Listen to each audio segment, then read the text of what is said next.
Biden defended his reasoning to not legalize marijuana on a federal level if elected president, saying there is not, quote, enough evidence as to whether or not it is a gateway drug. Speaking at a town hall in Las Vegas on Saturday, the 2020 Democratic presidential candidate said it's still up for debate as to whether the U.S. should legalize cannabis on a federal level as far as he's concerned.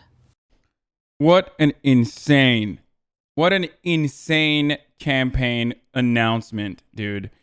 Joe Biden is saying no to legalizing marijuana, despite the fact that 2/3 of Americans think it's time to legalize it at the federal level. Nearly 80% of Democrats think that we should legalize it at the federal level. As a matter of fact, the only group of people who don't think that we should legalize it at the federal level happen to be Joe Biden's generation.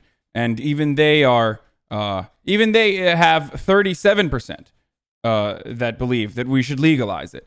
But not Boomer Biden. Boomer Biden's taking a strong, principled stance against marijuana legalization. Why? Because of a reefer madness era meme, basically, which is understandable since Biden's brain is incapable of making new memories and it's basically stuck in a loop from half a century ago.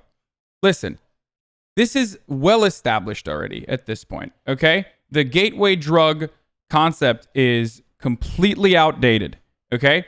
In 1999, the Institute of Medicine said in a report that marijuana typically precedes rather than follows the initiation of other illicit drug use, but does not appear to be a gateway drug to the extent that it is the cause or even that it is the most significant predictor of serious drug abuse. That is, care must be taken not to attribute cause to association. The National Drug Institute on Drug Abuse, which is part of the National Institutes of Health, states research that shows the majority of people who use marijuana do not go on to use other substances. Okay? Anyway, but this shouldn't be that shocking considering the fact that Joe Biden has said he has no empathy for millennials who think they have it tough. Joe Biden has praised Paul Ryan for wanting to cut Social Security and Medicaid. Joe Biden has worked with famous segregationist Strom Thurmond, who he eulogized, who was spearheading the Comprehensive Control Act in 1984, which expanded federal drug trafficking penalties and civil asset forfeiture. He also worked on the Anti-Drug Abuse Act of 1986 and 1988. Biden's new stance on marijuana is a reversal from the positions he took on his decades-long Senate career, especially in regards to claiming that he now wants to give, and he wants to decriminalize marijuana, not full-blown legalize it, but decriminalize it, maybe, despite the fact that he just recently said something that goes against that a little bit, and he wants to pardon non-violent criminal offenders for minor drug abuses.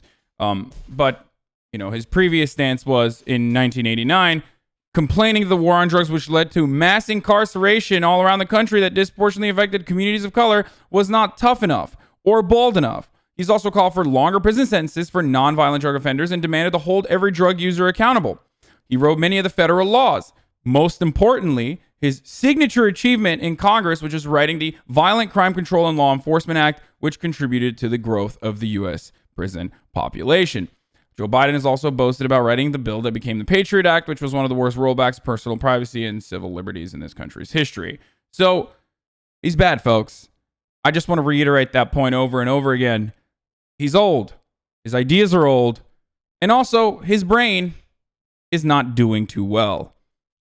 His campaign isn't really raising enough money either, and big donors are now rushing over to Pete Buttigieg. But that's a totally separate point. I want to hear from you guys. What do you think? I'm Hasan Piker, and this has been The Breakdown.